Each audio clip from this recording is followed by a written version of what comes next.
Okay, hey, I'm back. This is part 2 of the scrapbooking embellishments.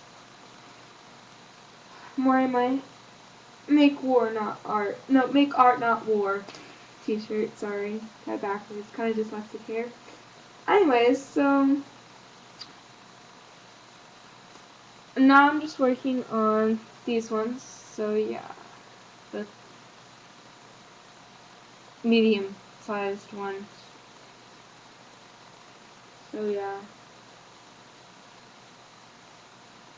Do the same, just kind of glue them down. Like that. Just keep gluing them. Pretty simple, like I said. Anybody can do this. It's very, very simple and not that time consuming. Well, it's actually very time consuming, sorry. I mean, it's like very user friendly. You can pretty much make anything 3D like this. Anything you want, actually. It's pretty simple. And I might actually use my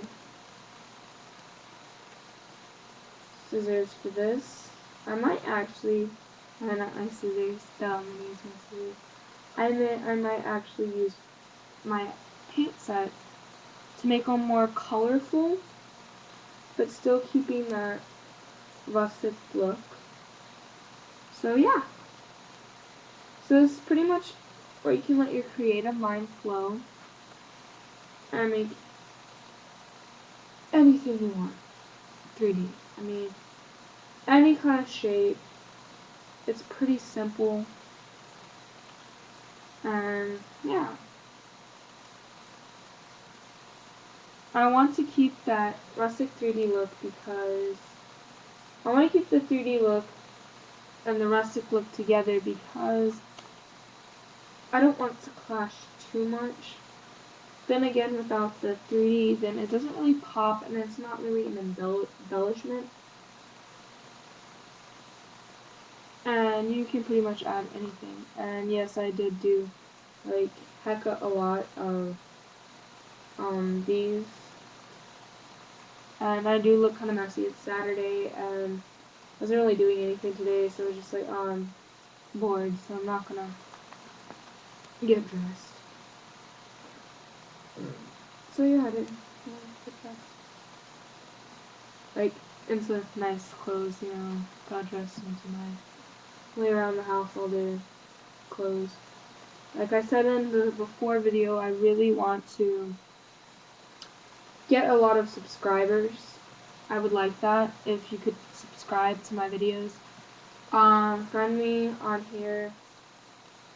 I want to see where this goes with these videos, so yeah. And I might even actually, if you ask me, I could do a blog, kind of. Just continue. Okay. You can see how thick it's gotten already. So yeah, it's gotten pretty thick, and I'm still kind of new to making these videos. So yeah, just still steadily making these. And I will kind of show you the finished product of the scrapbook because I really want to actually. I want you guys to see how mine kind of looked afterwards. And I might actually show you guys how to make finger legs. Those are pretty cool. They're just kind of with yarn kind of thing. I'm not going to cut them yet.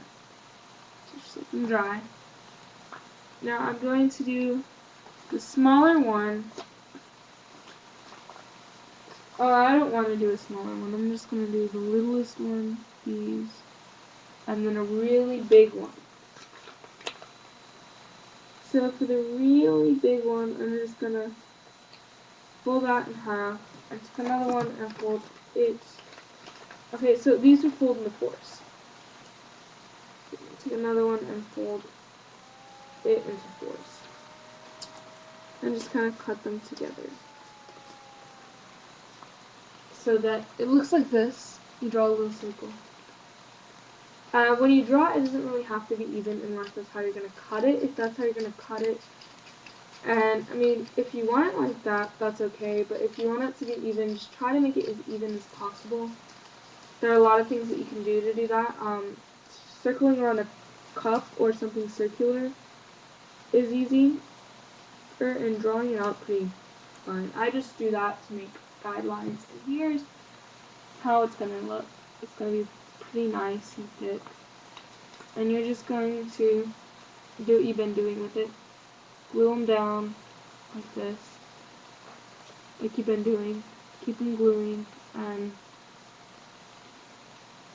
so yeah, I might actually figure out and make a tutorial on how to make my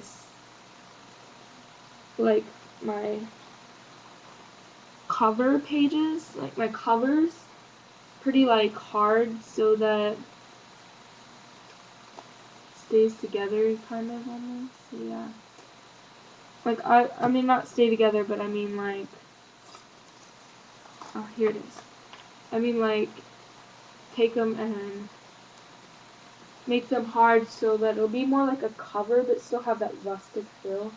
I don't want to make them with paper mache because then I will lose the effect of the paper sack. I don't really want to lose the effect of the paper sack. So just kind of keep gluing, like I said, until you've put all the circles on that you've made. You can do as many circles as you want. So the more the circles, the more 3D it'll be. So yeah, just kind of keep gluing. And like I said, if you want it to be kind of rustic and vintage, kind of worn out kind of thing, it does not have to be perfect. Unless you are a perfectionist and need it to be perfect. So now that I've done that 3D portion, I'm just going to layer them by taking the bottom of the middle circle and putting glue on it, and then placing it towards the center of the largest circle, then taking the smaller one, and this one's pretty simple, kind of self-explanatory, just kind of put a dot like that, not as much glue as you need. Glue it down and like that. I don't know how I got it to make it darker, but I did. Anyways, so set that one off to the side to dry. Now that I've figured out something to do with these pieces, I'm going to continue to make embellishments. So yeah, I'll make a part 3 to this. So yeah, hope you enjoyed part 2 and part 1. And if I get a lot of comments on and requests on how to make the book itself, I will make a video tutorial on how to make one. And I'll be glad to answer any questions, so don't be afraid to ask questions or anything. So I hope you have a great afternoon, and goodbye!